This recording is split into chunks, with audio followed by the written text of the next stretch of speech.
By watching or listening to this show, you are acknowledging that you are of legal age to purchase and consume cannabis in your region.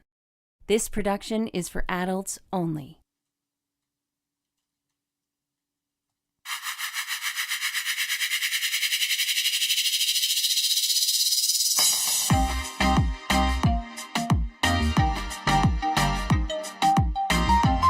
Welcome to the Cannabis 101 podcast, part of the Cannabis Life Experience. Your guide through the legalization and consumption of cannabis in Canada and beyond. Join us on this journey and adventure with the wonderful plant. Here's your host, Dean Millard.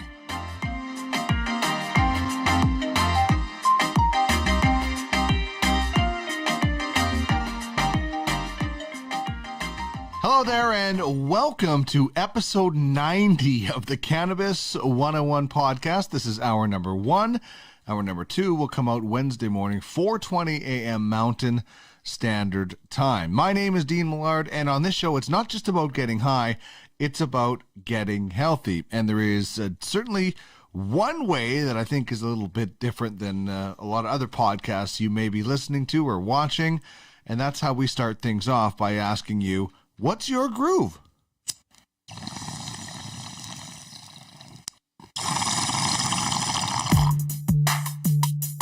Put that in your pipe and smoke it. Can you dig it? Kinda grabs you by the boo-boo, don't it? Pipe in a grape, long in a blend. This is great. This is the bee's knees. Can you dig it?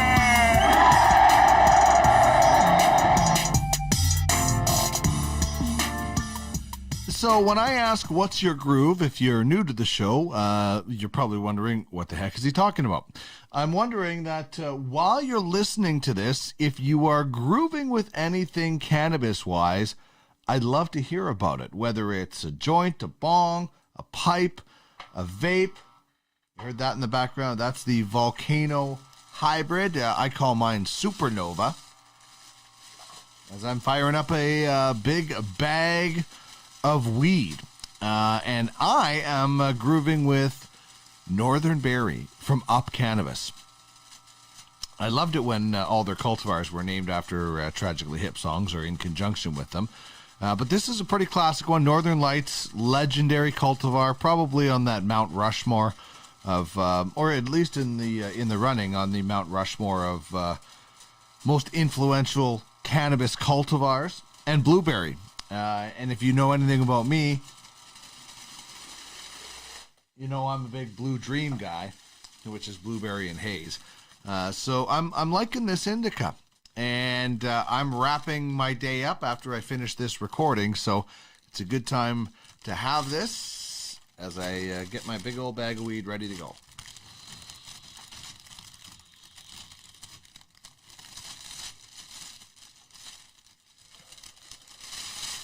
I love the flavor with blueberry, which is why Blue Dream is one of the go-tos. Also the caryophyllene.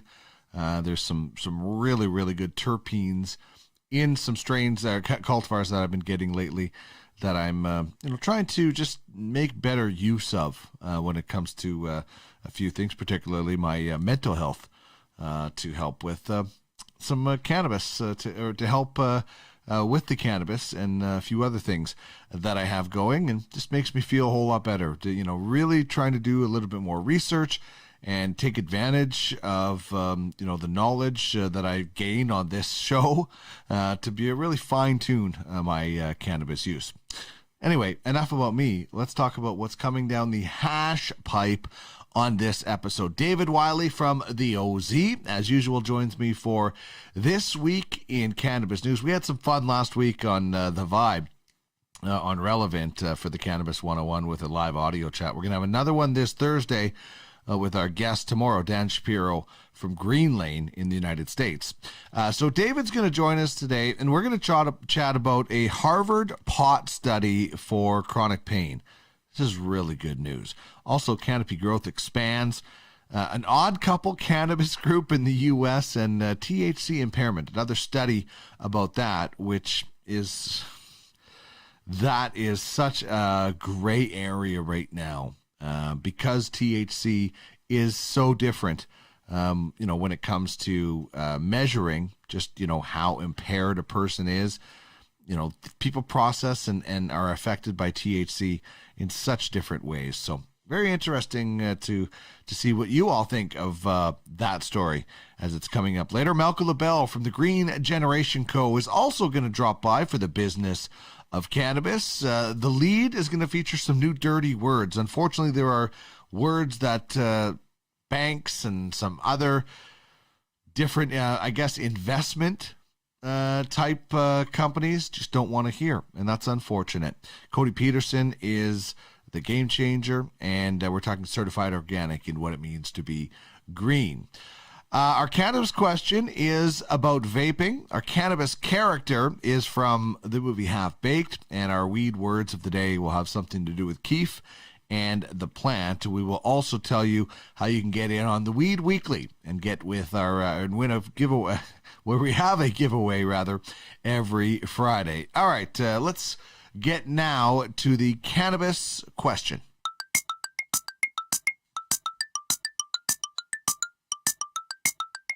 It's prize time.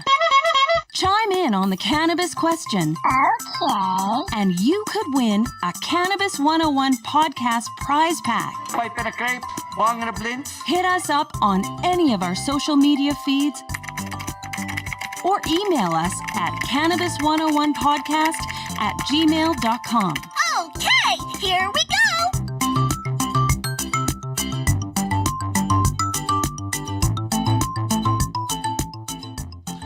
All right, so the question is, what is your favorite vape accessory? So that's maybe a pen, a battery, depending on what system you have. There's going to be a lot of things. There's a lot of things. There's some great flower vapes out there as well.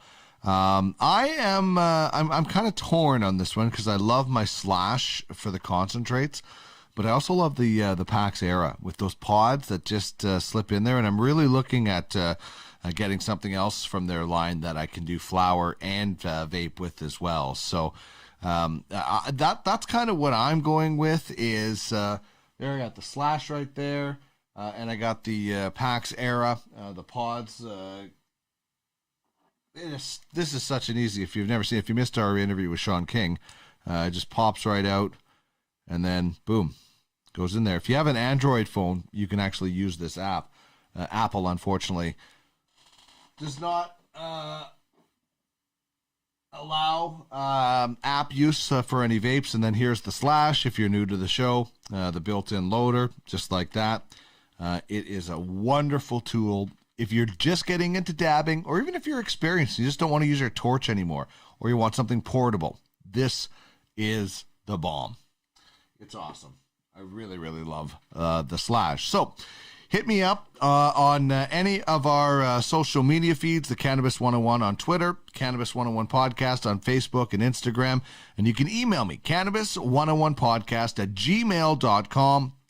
Let me know what is your favorite vape accessory. And anytime you chime in on the show, we are going to give you a chance to win a Cannabis 101 podcast prize pack. Just delivered one on the weekend to a gentleman in the Edmonton area, and I think he enjoyed it. Sent me a text back, and he was pretty excited by the amount of stuff that was in there. So there you go. What is your favorite vape accessory? That is the cannabis question this week. And just quickly want to say thank you very much to all of our partners on the show, the OZ, the Green Generation Co. Andre from Regal Cigars has been great to us. Said he actually might have some goodies for us to give away on 420. We'll see about that. Hopefully that comes true. That would be very nice. And I just want to just quickly say thank you to Stone Smiths, makers of the Slash. It's an awesome product. It is terrific, and it's a great local company. Unfortunately, they're going to be taking a bit of a break with things as a company. Hopefully, we see them back I just wanted to say I really appreciated their support with, not just me, but they supported so many people within the cannabis space. They did so many good things of bringing people together, making a terrific product.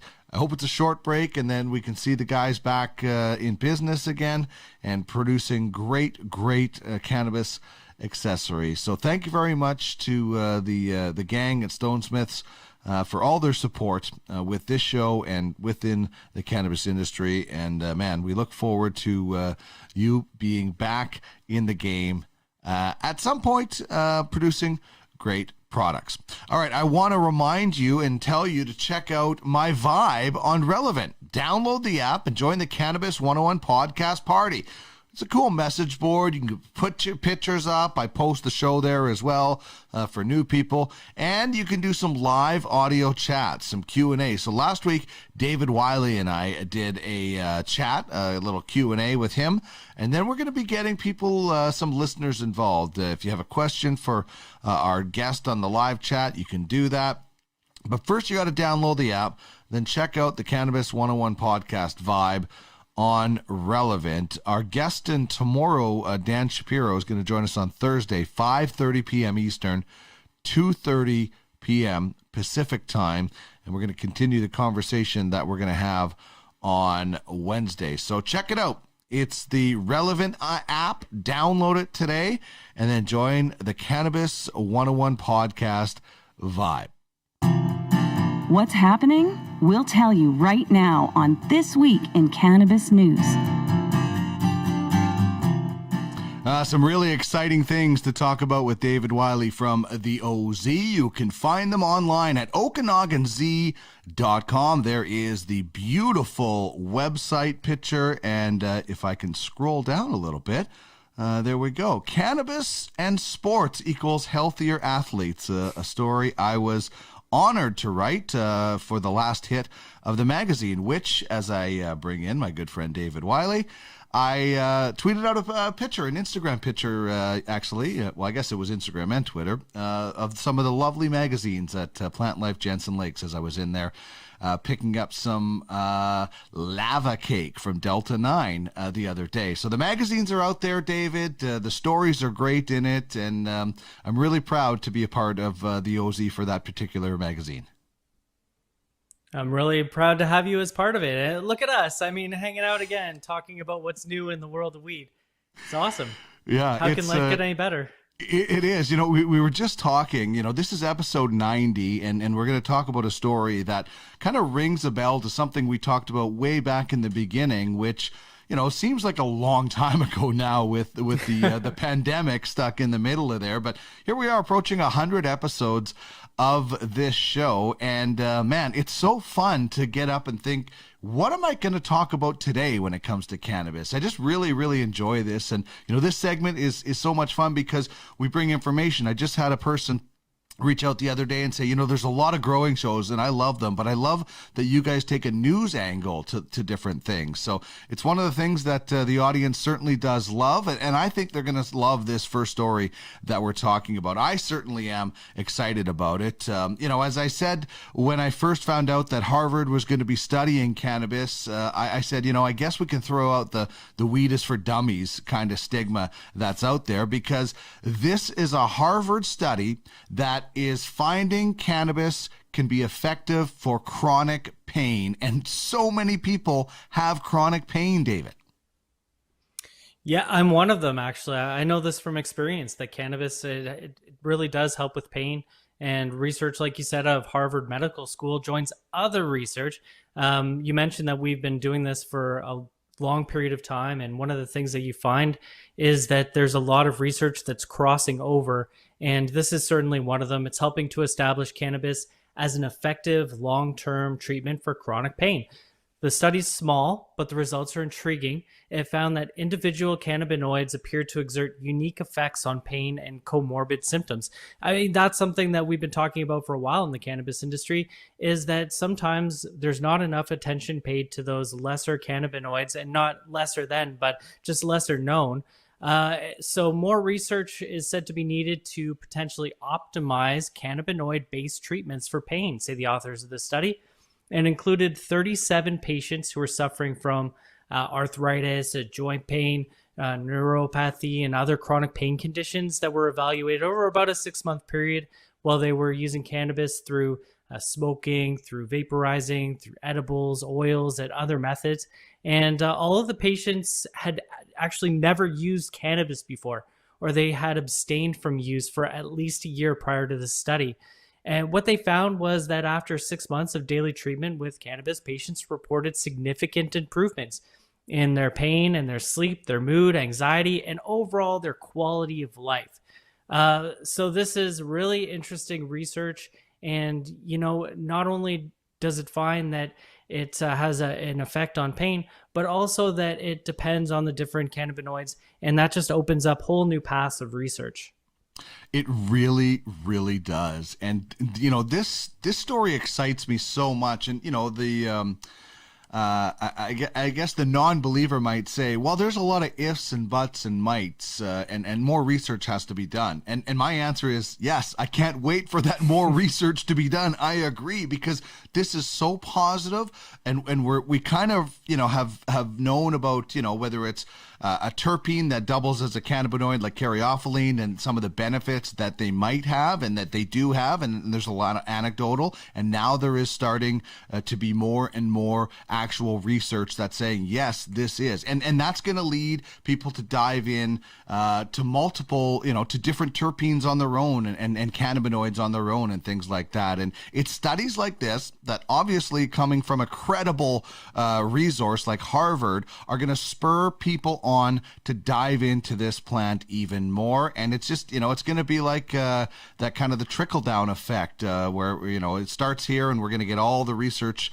funneling through, and, it won't be long before we know so much more about this plant. This is so amazing, and it's going to lead to be better things, I think.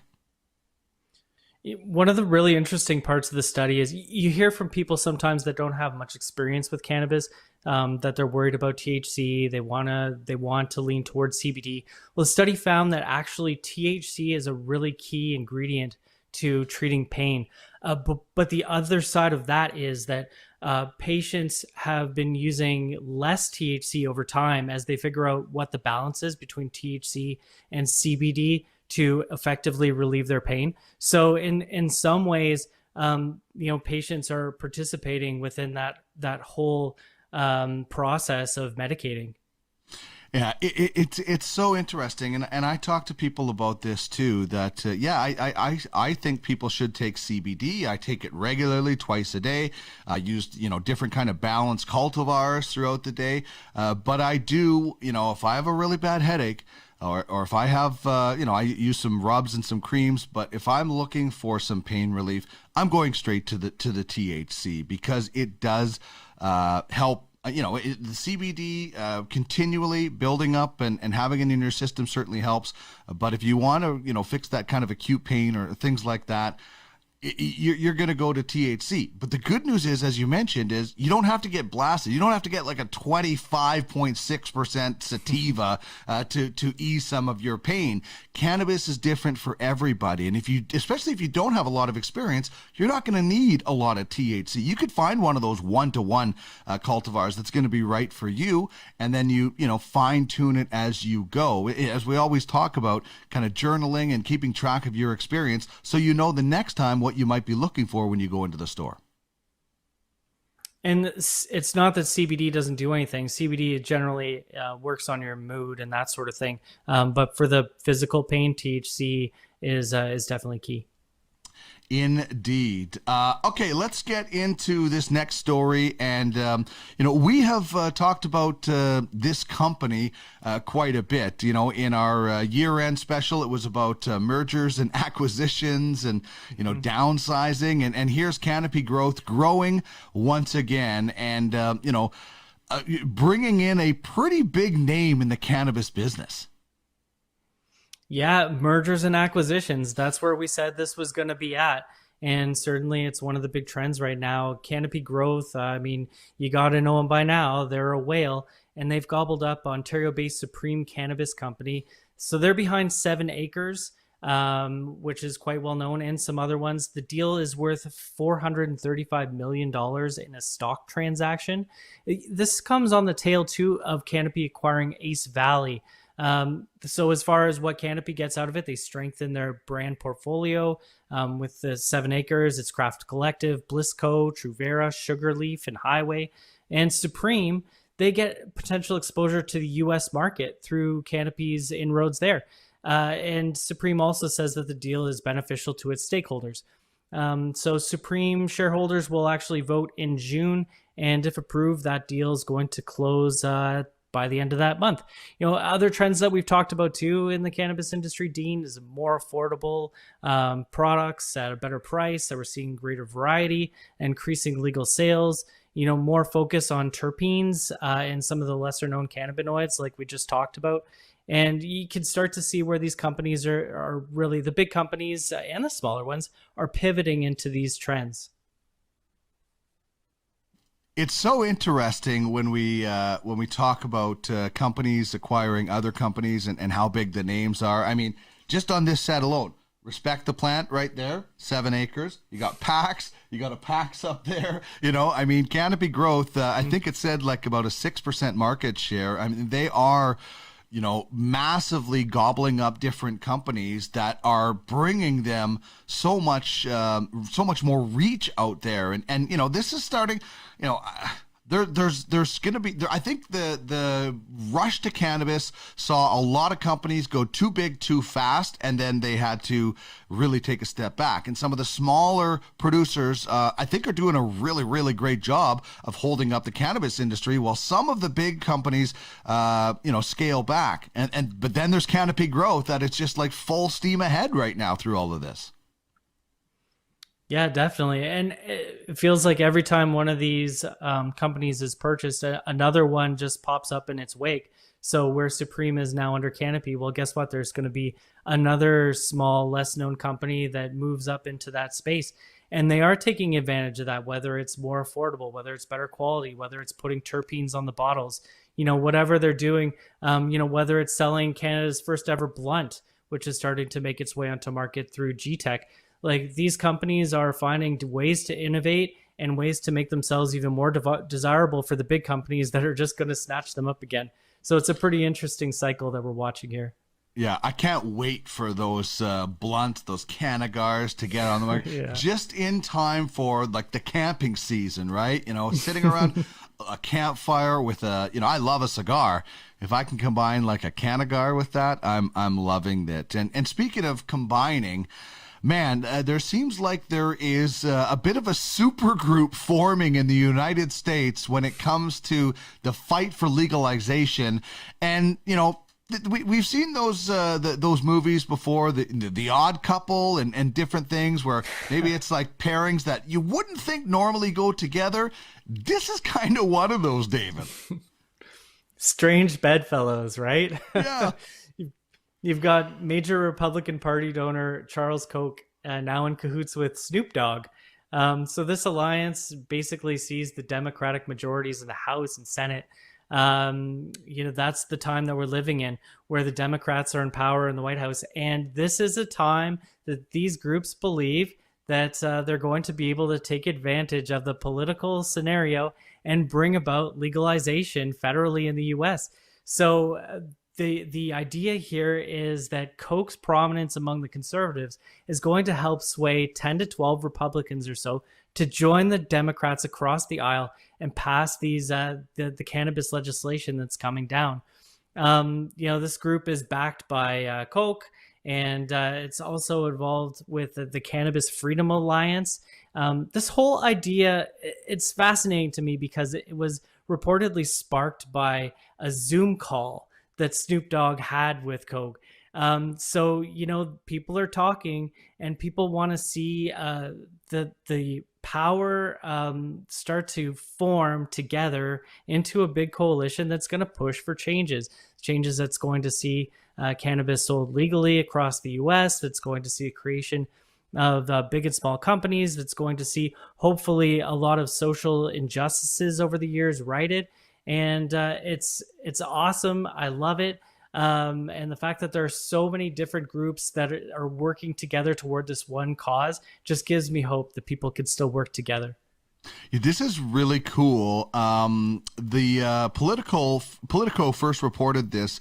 You've got Snoop, you got Charles Koch, and you've got Weldon Angelos, who was pardoned by Donald Trump in January after serving 13 years of a 55-year sentence for marijuana trafficking charges. And this is like, we do something with Malka Labell on the Business of Cannabis every week. It's called Game Changers. This could be a game changer, David. It really could be. Yeah, 100%. I mean, think about the groups that are involved in this. You've got Americans for Prosperity, the Reason Foundation, Global Alliance for Cannabis, the Weldon Project, which you mentioned. I would love to see this change in the U.S. And I tell you, if I were an old man predicting the weather, I'd tell you that my knee is acting up, and I see the winds of change starting to blow in the U.S., and it's going to rain cannabis legalization. Yeah, exactly. And the one kind of quote in this from Senate Majority Leader Charles Schumer, who's a Democrat from New York, talking about Joe Biden, saying, they asked him if he said he vowed to move forward with the legislation if Biden resists, but he said Biden is studying the issue, so he wants to give him time to study it. He wants to be able to pitch his arguments to him, as other advocates will. There's got to be a tipping point for Joe Biden where he says, okay, the storm is coming at me from all sides when it comes to cannabis. No moss, I give up and let's work towards something. I mean, he's got to see the writing on the wall here. And that big difference that we're talking about is that Biden wants decriminalization. That's what he's been advocating for. But these groups want to see legalization because we want to have, the U.S. wants a market that can join into what's going to become the world trade globally of cannabis. You're risking being left out if you don't get on that train now. Yeah, indeed. Just like Canada needs to, we're on that train. We are legal. And then to stay ahead of everybody, we got to look at our own backyard and make sure we are doing it right, because Mexico's there, Canada's there, Mexico's getting there, Canada's there already. It's a sandwich of legalization for the U.S. that it's going to be hard for them not to take a bite out of because the profits and everything else are just so delicious. All right, let's get back to a final story now. We started with some scientific research from Harvard. We're talking about another study, and this is something you and I have talked about as well, is how do you determine impairment when it comes to cannabis? Because it's not the same as alcohol percentage or whatever you're blowing when it comes to that. And there is now a study that is trying to figure out just how long cannabis impairment lasts. People coming at it from different angles, right? I mean, we know that the current impaired driving tests out there just don't work. And so the question being raised out of Australia is how high are people for how long? And basically the answer is that people are high and impaired for a different amount of time, depending on their experience level and how they consumed cannabis. And of course, that has implications for how you search for and enforce impaired driving. This is a comprehensive analysis of 80 different scientific studies, and it's identified what researchers are calling a window of impairment of between 3 and 10 hours. That's caused by moderate to high doses of THC. So for the study, a moderate dose is considered to be about 10 milligrams of THC. But of course, researchers are also saying that what's moderate for a regular user that could be different for a moderate user or a high user. So the whole scale is different across the board. And basically, the study found that the exact duration is different from the THC that's actually in your either blood or saliva. So if those roadside tests show that you actually have THC in your body, that doesn't necessarily mean impairment. So what does that mean? Well, if you go out on the road and you get stopped at a road check these days, they'll make you blow into a breathalyzer to see if you have had over the limit of alcohol. That kind of approach is not going to work when it comes to cannabis, just because this is the kind of science that's showing that it's different for everybody, and it's different whether you have smoked a joint or whether you vaped or whether you've had a drink or whether you've eaten an edible or whether you've taken oil, whether you've smoked for 20 years versus 20 days. So there's a whole lot of what ifs and unknowns here, and all those sorts of riddles need to be solved before they can really come up with a solution for roadside impairment testing. Yeah, what it comes back to, David, as always, is that everybody is different when it comes to cannabis. We all have our own endocannabinoid system. We all react differently. And this quote from Professor Ian McGregor, who's the academic director of the Lambert Initiative, he says, quote, THC can be detected in the body weeks after cannabis consumption, while it is clear that impairment lasts for a much shorter period of time. Our legal frameworks probably need to catch up with that and, as with alcohol, focus on the interval when users are more of a risk to themselves and others. Prosecution solely on the basis of the presence of THC in blood or saliva is manifestly unjust. And that's what it is. The laws need to catch up because, you talk to anybody who's ever had to take a cannabis test for alcohol, there's that window of, 28 days or 24 days or something like that where THC can still be present. But I can smoke a joint and I'm not high 24 days later. But if I get pulled over and there's THC in my system, how is that a correlation? Like, it just doesn't make any sense. And I love that quote, particularly where he says that the legal frameworks probably need to catch up with that. Yes, I would say that they certainly do. And it's nice to see that people are working on it. The study also found that, that heavy users apparently show significant tolerance to the effects of cannabis when it comes to driving and cognitive function, while typically displaying some impairment. And again, that's really interesting. I've been in a lot of conversations with people who anecdotally will tell me that they can smoke a joint and 30 minutes later they're fine to drive. And it's weird. The science does seem to support that. Yeah, and I would not recommend that for people, but it is true. I mean, somebody can drink 2 6 of vodka or rye or whiskey, and you're probably going to be able to tell that they're impaired. But there's some people like Willie Nelson. He says, "I smoke to get normal. I don't smoke to get high. I smoke to get normal." There's guys out there, we all have friends that can, smoke the biggest joint and they don't seem that high. So that's why, you would need every person would need their own system for testing the THC impairment, because everybody is a little bit different. You could get one person that has 3 drags off a joint and they would, be so high because they're not experienced, while the person next to them that is could smoke the whole rest of the joint and seem like they never smoked it. So it's not perfect. And until they get it perfect, David, there's just going to be so many challenges in court over any kind of, arrest or charges for this. Absolutely. And, again, I think it's important to say that my policy is be a good human. Don't smoke a joint and go driving. You really don't want to wreck your life or somebody else's life, from here on out. So just make good choices.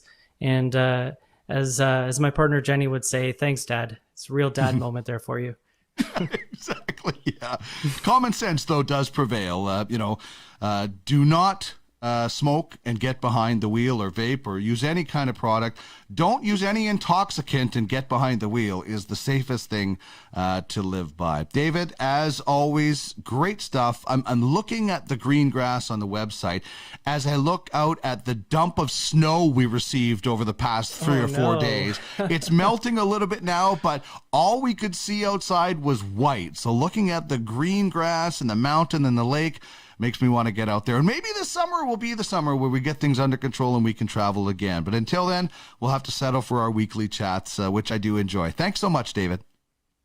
Well, wishing you some spring weather in the near future, my friend.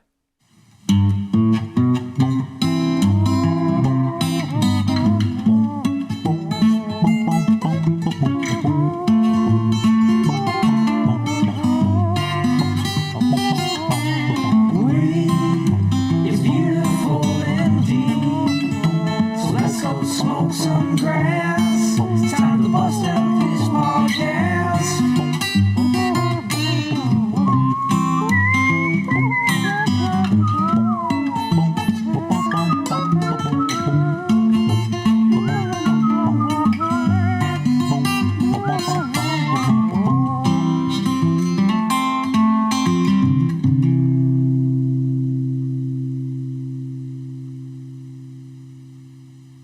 That is the Weed Song from the artist Sorry About Your Dog. A little bit of a name change there. Same great music, same great artist, just a different name. Sorry About Your Dog, the Weed Song. You'll hear the Marijuana Song a little bit later on in the program.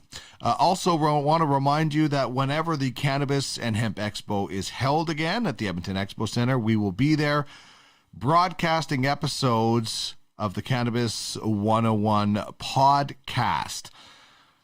You can find out more information at cannabishempexpo.com, and we will also have some tickets to give away whenever this show does happen. Unfortunately, it's been canceled a couple of times, but whenever it happens, we'll be there broadcasting, and can't wait to meet all of you out in the audience of the Cannabis 101 podcast.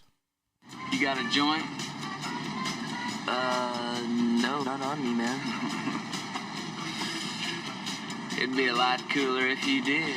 Time now for Cannabis Characters. Dopest dope I've ever smoked. Celebrating the best from fictional 420 film Hey, I am your stoner. and beyond. Heavy girl with that, man. Is it heavy stuff, man?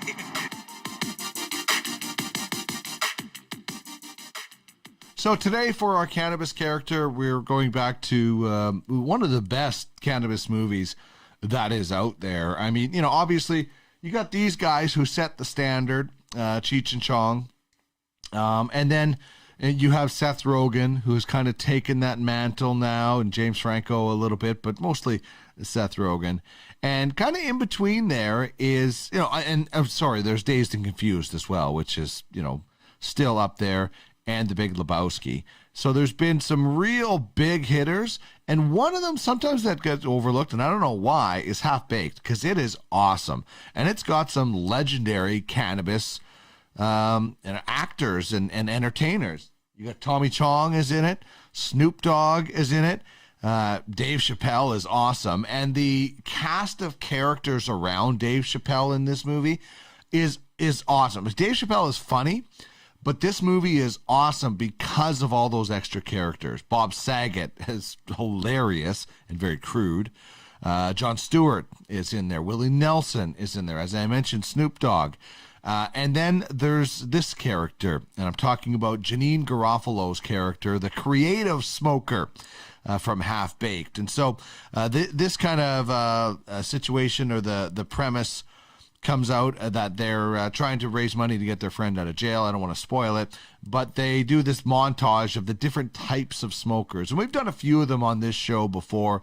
The Willie Nelson one is probably my favorite, but Jon Stewart is pretty close second. So the Scarface and Dave Chappelle's character and Jim Brewer's character, they all go out and deliver the weed to these different people and encounter the different kind of weed smokers. The MacGyver one is pretty funny as well. So here is Janine Garofalo's character. She's uncredited, actually, in this movie as the creative smoker from the movie Half Baked. Kept plugging away with the weed deliveries, and we kept meeting different kinds of smokers, like this lady. She's an I'm only creative if I smoke smoker. She believes weed and only weed brings out the artist in her. Would you like to hear some of my poetry? Not really.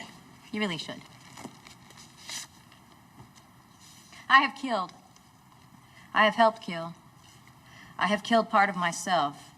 I cannot change this. I must seek Buddha. I must seek Christ. You must seek therapy. That's where I would go with that, but that's my own. So there you go. Dave Chappelle dropping off some herb, and Janine Garofalo covered in books. And, listen, I think weed, cannabis, whatever word you want to call it, doesn't really bother me. I would prefer you didn't call it a drug, because it is a plant. But it does help my creativity. But that doesn't mean I just function solely on weed and I can't be creative any other time. But it does help. I've talked about this in the past, write high, edit sober sort of thing. use weed for creativity, but have that balance to make sure the creative smoker obviously does not have that balance. And that is Janine Garofalo, uncredited as the creative smoker from the movie Half Baked, as our cannabis character today.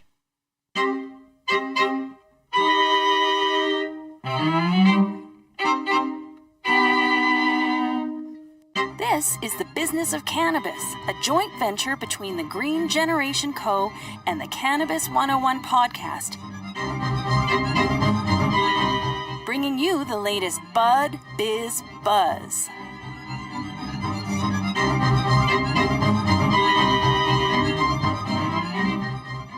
Looking forward to chatting with the wanderer, Malka Labell, on the Business of Cannabis. Of course, you can find her at www.greengencompany.com and find out how Malka can help you. As Malka, you are back in Alberta. I don't know if you were the one that brought the snow back with us, because we got dumped on in Edmonton this past weekend. We got green grass now that I'm looking at. It's starting to melt away. But what's it like being back in Alberta after so much time that you spent out in BC? I thought you were taking up permanent residence. So was I. I wanted to, that's for sure. It was gorgeous in British Columbia. Oh my gosh, the scenery everywhere was unreal. I'm happy to be home and sleeping in my own bed and with my stuff around me, but the rest of this world is just, I don't know what to call it. We're in bizarro times. Different things, rules, lockdowns, people that are sick that weren't before. It's been really bizarre the last few weeks. I have to say, it's been weird. Yeah, it's and unfortunately, we're back in that kind of phase one again, and hopefully, as we go, more people will get vaccinated, and we can certainly push on through this and get out and enjoy some cannabis, which is a new dirty word. Cannabis and hemp. That's what we're going with in the lead here. Why is cannabis and hemp the new dirty words? They're dirty because people don't understand what they mean or have the positive benefit.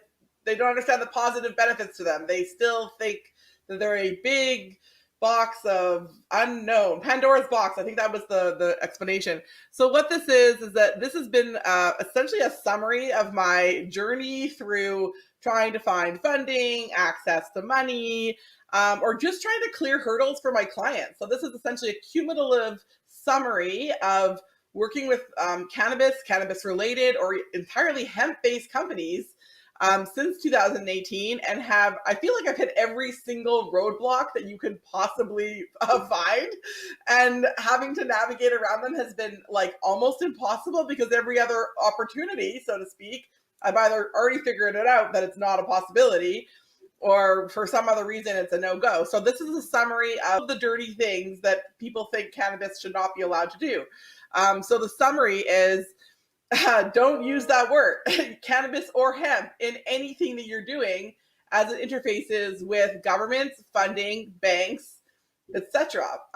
What I've learned is that the better words, so I wanted to be solution-oriented in this talk, because it's been a painful, I feel like I'm banging my head against the wall of every conversation and losing my voice sometimes just because I'm explaining it so many times over. So the better words are sustainable, green, plants, agra-related, but don't use the word cannabis or hemp at all. Basically, anything when I've talked about what it means to be green, any of those then are better pseudonyms than cannabis or hemp in this case. And really this has to do with the conservative style or conservative nature of different people that grant funding. So like COVID relief, for example, COVID relief regional benefits, banks.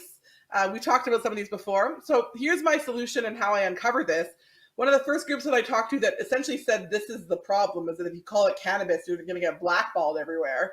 And that was Lindsay Blackett from the Tabor Grasslands Collective.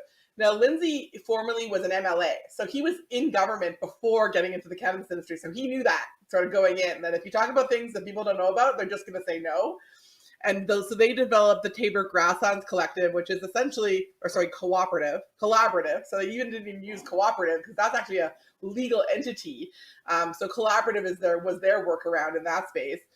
So they are essentially an agri business, both indoor and outdoor cannabis research facility in Tabor. And they're working with a research facility in order to do the work that they're doing. So they got funding from a research agricultural perspective. I got a denial letter from Alberta Innovates on a hemp-based product line, my hemp buyer solutions thing that I'm working on. And even though the application was solid, like we have really good customer demand, there's a lot of people interested in that product. As soon as the word hemp was involved, or cannabis offset or cannabis waste product, anything related, even though our application was completely solid and we were told this is amazing, this is going to go through by everyone in the system, as soon as it came up against people that didn't know what cannabis and hemp could do other than just get high with, as soon as they saw it, denied. And we're talking about a $10,000 micro voucher from Alberta Innovates, which you think would be a little bit of an easy sell for them, but no, denied. My Tax is another one. They're a research group with the ethics board of the Research of Calgary, University of Calgary behind them. They said, sorry, they weren't sure what to do with this and from an ethics standpoint. So they denied. They did not want to go forward with our application. COVID relief, regional relief. So that's, again, Alberta-based funding. Administered through Alberta Women Entrepreneurs, who I thought would be really, progressive and diversity, and we've got women in the table. Nope, cannabis sativa was the ingredients in some of our products on the hemp business. Cannabis sativa next to it says hemp seed oil, because you could buy that at the grocery store and put it in your cooking. But because cannabis sativa was in one of the ingredients on our website, it's actually in several next to hemp seed oil, we got denied from that one as well. That was COVID regional relief for a business that has a huge demand and a ton of awesome products. And the only thing stopping us is the cash flow situation. ATB denied everything that I had tried to get funding through them, even though they're the most progressive out of all of these institutions. And I've spoken to everybody in that company that has anything to do with, essentially with cannabis. And they explained it to me. They're like, they don't understand anything other than the group that we're talking about. And so therefore they don't have a way to navigate when the things don't fit in their mold. And so it has to do with your NIAX score, which is a banking code or an industry code that's assigned to your account when you get a cannabis, or when you get a bank account as a business. And if that NIAX code has something to do with cannabis, or your business is somehow related, even if you don't directly touch the plant, good luck ever changing that. So you might as well just stop now and start over, and do not use cannabis and hemp in any kind of communication with anyone that issues money, or even sometimes insurance, as we've heard before. And it's really what I found, the point of all this is that, particularly the Alberta government, this is not the same case in BC. BC is way more progressive. And that was the cool thing about that I learned along the way. The Alberta government has no interest in advancing anything around the science, technology, or innovation or having to do with hemp or cannabis.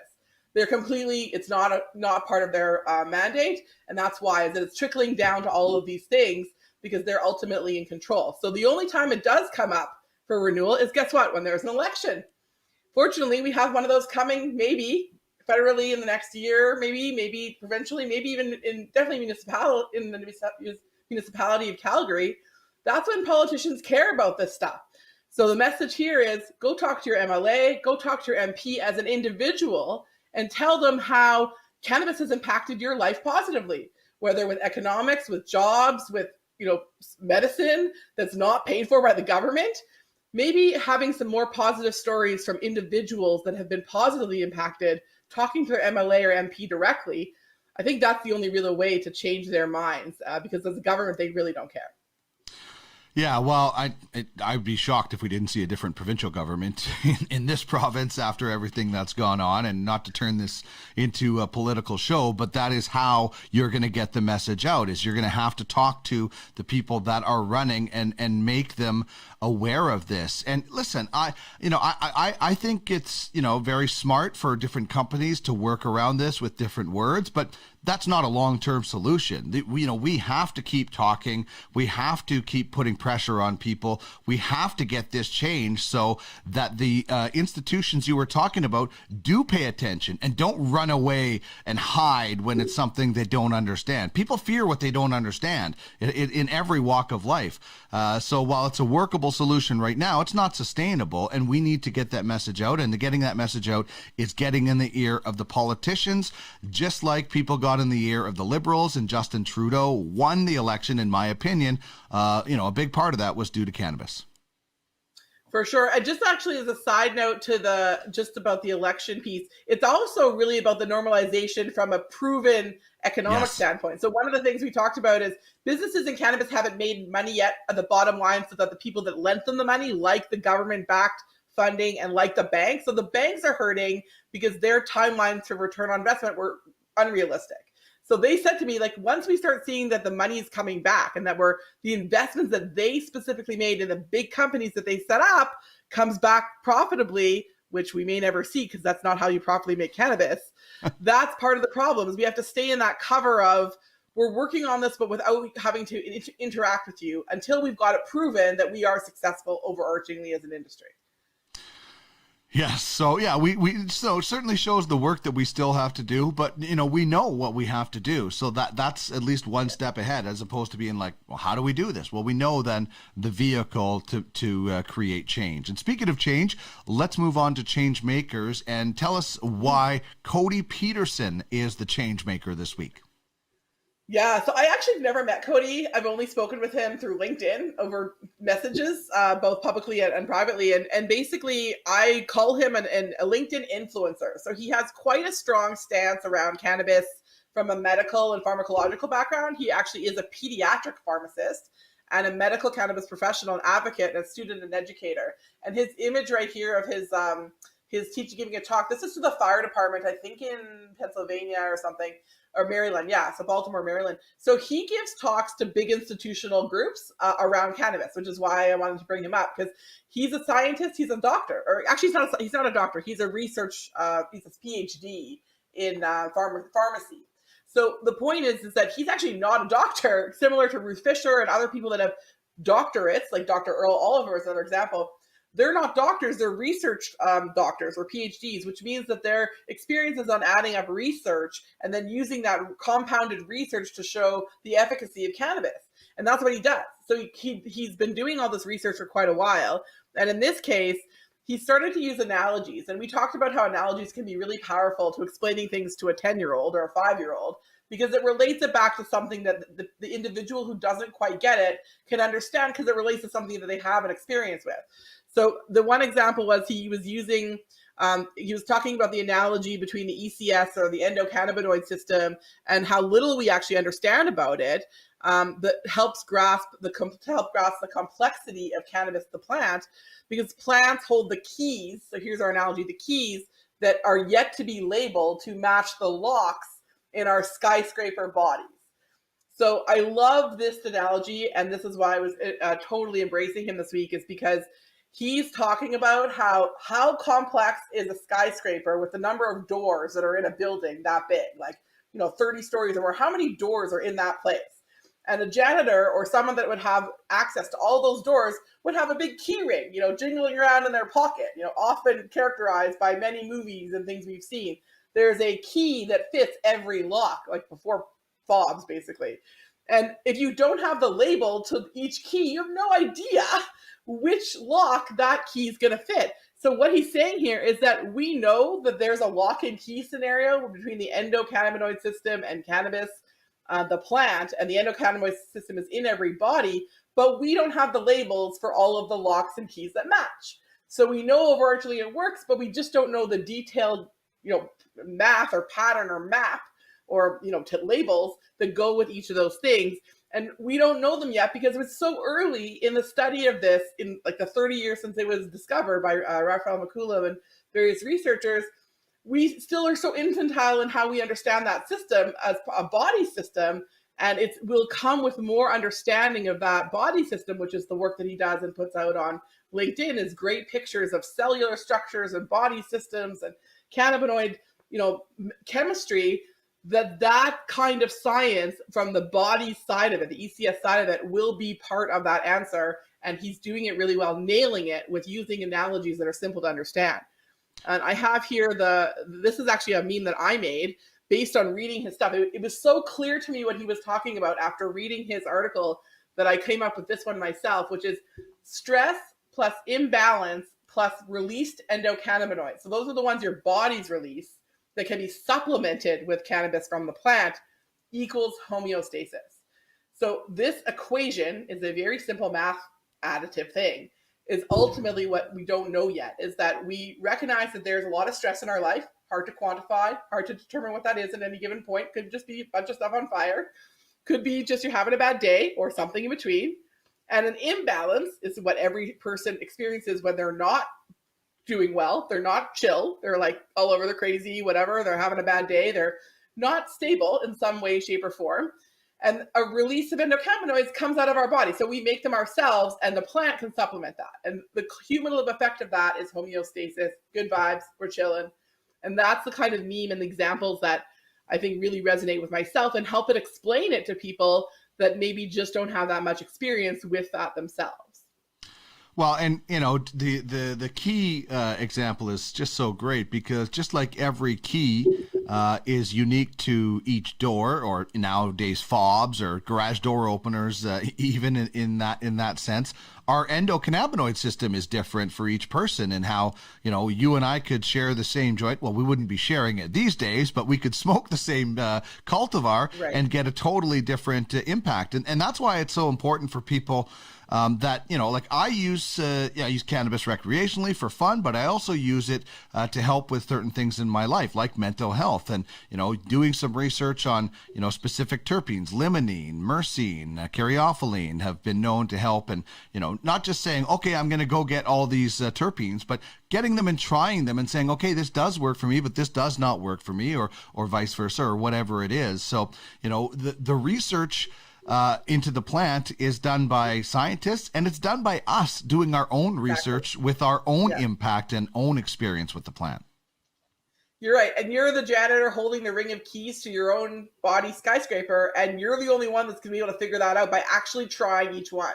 So that's the big key. That's the piece that the companies, the marketing and the branding and the LPs have not quite figured out yet, is that they think that just because one person has that a great experience, that everyone is going to have that great experience. And that just is never true with cannabis.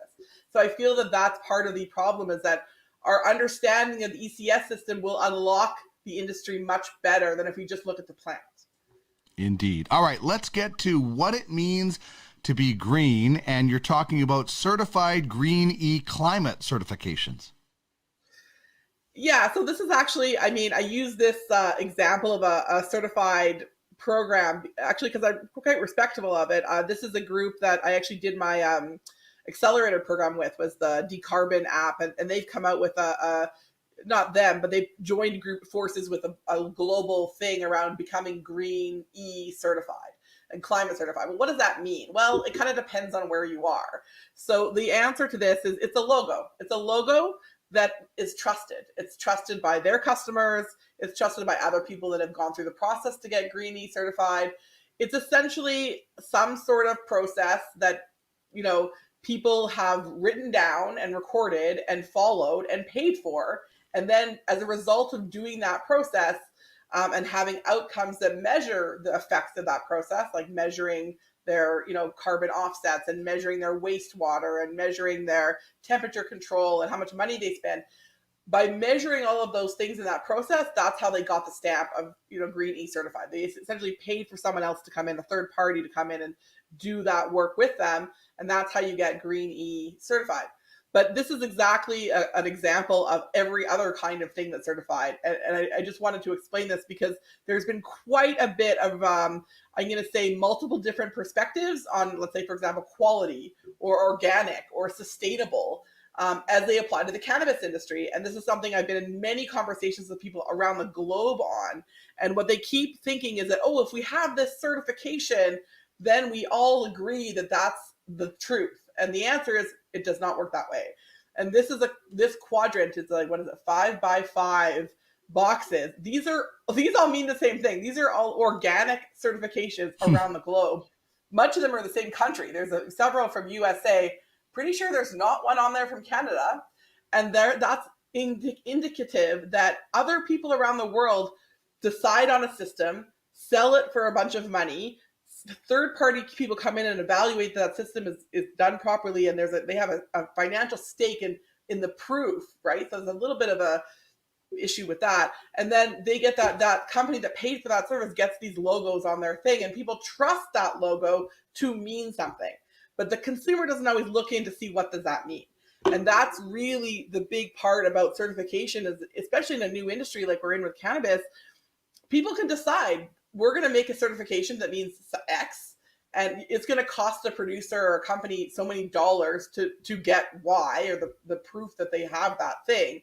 But it's an added value that is only a value to the people that agree on it and trust in it. So this is an example of what I'm trying to say, is that there is no common thing around the world or even in Canada on what certification is. And this just hasn't been developed yet. We haven't built that trust. And for Canadians, we're all about standards and quality and trust in that. So I think that this is just an example of how we have a lot of work to do, and coming to agreement on these kinds of, things, and these kinds of codes of conduct and ethical guidelines, and what does it mean to be organic or sustainable or green, are up for debate and up for decision on who's going to buy into them. So it's just sort of a cautionary lens on that. Yeah, we need as much transparency, particularly in this industry, as we can possibly get to, because there's already, as we've talked about a large stigma towards the cannabis space. If you want to find out how Malka can help you, jump online at www.greengencompany.com. Thanks so much, Malka. Enjoy the sunshine while it's out there and it melts all of our snow. I hope so. Sounds good, Dean. Have a great day. Bud, dope, flower, ganja, Mary Jane. We all have our own language when it comes to cannabis. Herb, John Lennon, plant, Thai stick, salad. So let's explore another weed word of the day. Samuel L. Jackson, The Hobbit's Leaf, Lady Gaga, 420.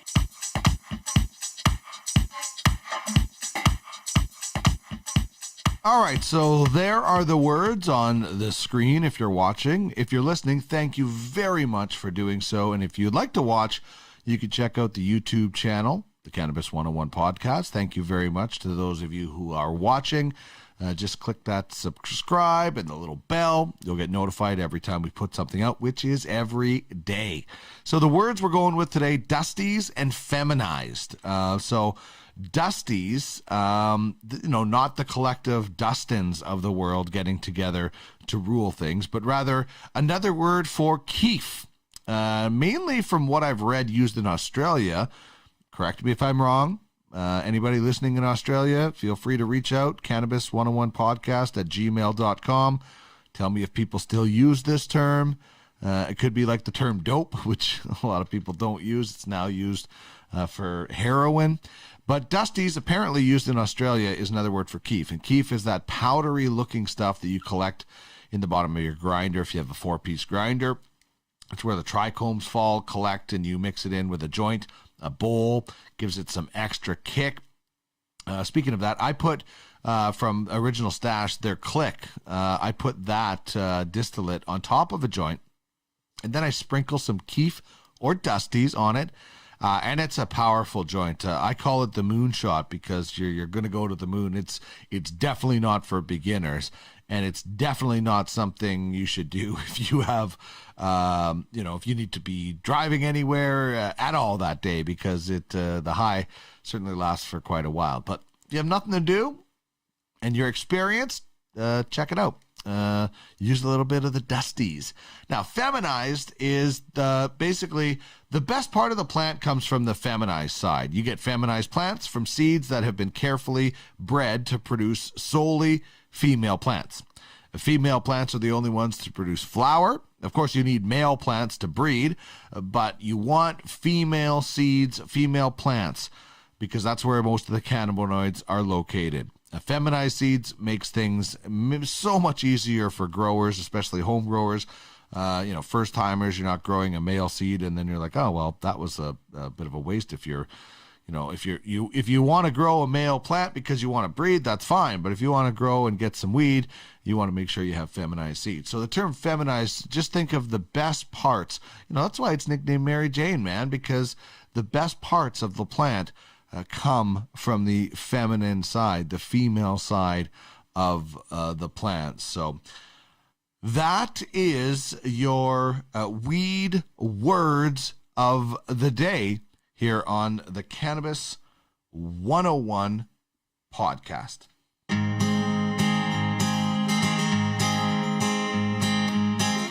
This is the Cannabis 101 podcast. It's all part of the cannabis life experience. Turning the wheel of cannabis one toke at a time.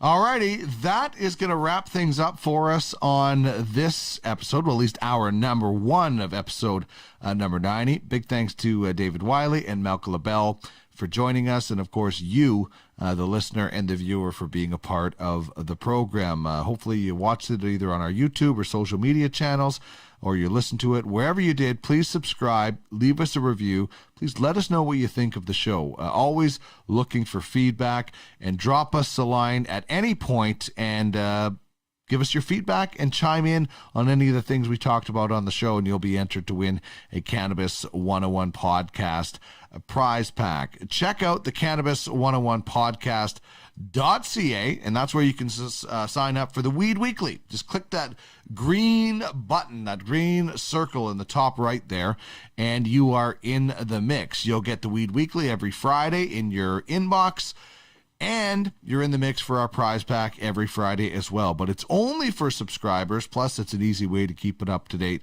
with the Cannabis 101 podcast.